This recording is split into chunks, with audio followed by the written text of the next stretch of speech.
साथियों नमस्कार, चैनल को सब्सक्राइब जरूर करें। साथियों, टेट का जो फैसला आया है कल, जिसकी वैलिडिटी आजीवन कर दी गई है, लाइफ टाइम कर दी गई है, उस विषय में आज अखबार पर न्यूज आई, पेपर में आप देख सकते हैं।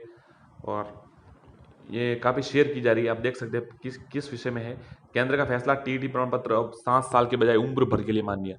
केंद्र ने शिक्षक बनने के इच्छुक युवाओं को बड़ी राहत दी है। एक बार शिक्षक पात्रता परीक्षा टीईटी पास करने प्रमाण पत्र अब जीवन भर मान्य रहेगा। अभी ये सीमा 7 वर्ष थी। इस अवधि में नौकरी न मिलने पर दोबारा टीईटी पास करनी पड़ती थी। केंद्रीय शिक्षा मंत्री रमेश पोखरियाल निशंक ने गुरुवार को बताया कि यह फैसला 2011 से लागू होगा। केंद्र ने राज्य और केंद्र शासित प्रदेशों को उन उम्मीदवारों को नए प्रमाण पत्र जारी करने को कहा है जिनकी 7 साल की अवधि पूरी हो चुकी है।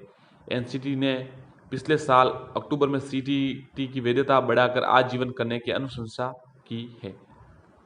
राज्य सरकार पात्रता अवधि जीवन भर करने से पहले ही इनकार कर चुकी है। 2011 में देश भर में टेट की शुरुआत हुई। प्रदेश में टेट के नाम से 2011-2012 में परीक्षाएं हुई, तब वैधता 7 साल थी। राज्य सरकार ने 2015 और 2018 में इसकी वैधता 3 साल कर दी। अब रीट 2021 होनी है, इसकी वैधता भी 3 साल ही है। अभी रीट और टेट के वैधता आजीवन करने की मांग कर रहे अभ्यर्थी, परंतु राज्य सरकार इससे पहले ही मना कर चुकी है। तो साथ ये पेपर ने न्यूज दी है, राज्य सरकार ने पहले मना कर चुकी है, ऐसी बताई है कि पहले ही मना कर दिया है। हो सकता है ये उस समय की बात है जब वो ये जैसे अब पूरी उस समय 2018 से ही बात कर रहे थे, और 2011 और जो पूर्व की परीक्षाएं थी उनके बारे में ऐसे कह रहे थे कि इस विषय में चर्चा करेंगे। तो परंतु अब तो 2011 से भी लागू कर दी है।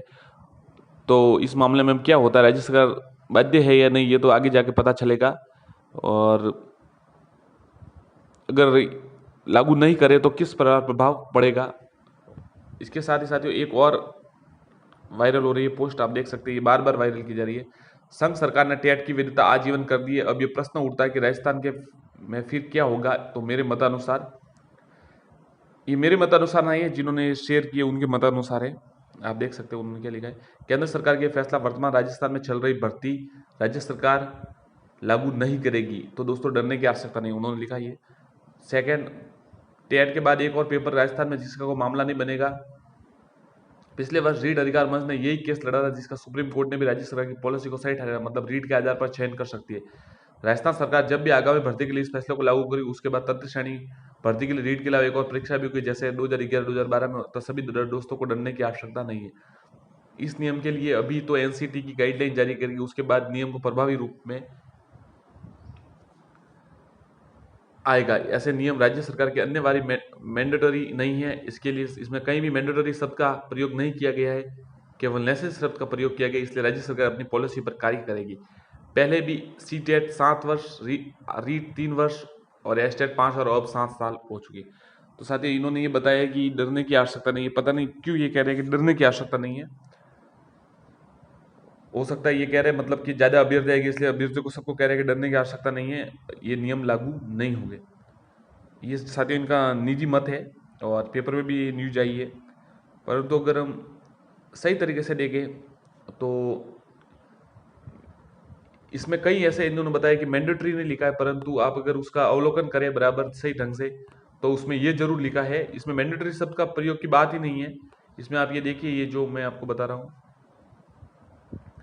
इसमें लिखा हुआ द रेस्पेक्टिव स्टेट गवर्नमेंट्स और यूटी, मतलब केंद्र शासित प्रदेश विल टेक नेसेसरी एक्शन। इसमें उन्होंने कहा नेसेसरी लिखा है, तो उनको बताना चाहूँगा नेसेसरी इसलिए नहीं लिखा है कि ये मैंडेटरी आवश्यक है या नहीं, इसलिए ये सिर्फ इसलिए लिखा है कि वो आवश्यक कदम उठाए और फ्रेश जो नए सर्टिफिकेट है वो जारी करें। तो ये इस विषय में से लिखा है। इसमें नेसेसरी और मैंडेटरी अन्यवार्य और या अन्यवार्य नहीं है, इसके बारे में कोई लिखा ही नहीं है। उन्होंने सिर्फ ऐसे कहा है कि गवर्नमेंट और जो राज्य सरकार है वो इस पर आवश्यक कदम उठाए और सर्टिफिकेट नए जारी करे। अब इसको सरकार, राज्य सरकार कैसी लेती है वो तो बाद में पता चलेगा कि वो उसको स्वीकार करती है या नहीं करती है।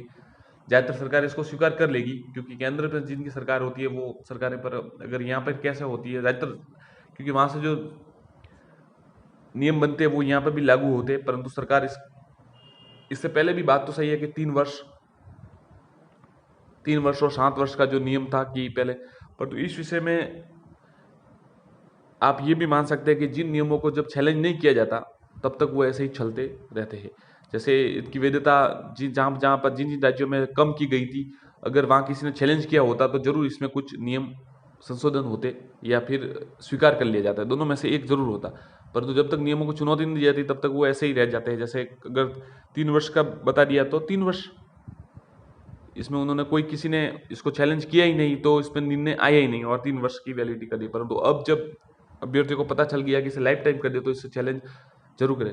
और 2018 का जो मामला है वैलिडिटी सर्टिफिकेट, उस मामले में जो केस दर्ज है उसमें जो कुलदीप बेनीवाल जी है जो उनके याचिका करता है, उन्होंने बताया कि उन्होंने उनके जो नए सीनियर एडवोकेट उतारने की बात की जा रही है, नए सीनियर एडवोकेट बनाने की बात की जा रही है कि नए सीनियर एडवोकेट उतारेंगे, शायद उतार दिए गए हैं उन्होंने, तो उनका कि वो कह रहे हैं हमारा केस मजबूत है अब। तो इस प्रकार साथियों आप देख सकते हैं कि लागू होगा या नहीं ये तो अलग बात है, परंतु सब अपनी अपनी व्याख्या अपने अलग अलग तरीके से करेंगे। इसकी यही तो बात है कि जिसको जैसा सूट होता है या जिनको जैसा मतलब लगता है कि ये हमारे लिए उचित, तो इस प्रकार इसकी व्याख्या करेंगे। अंतिम व्याख्या सरकार ही करेगी या फिर कोर्ट करेगा। आप अपनी राय जरूर दें कि वैलिडिटी बढ़ाना उचित है या नहीं। धन्यवाद।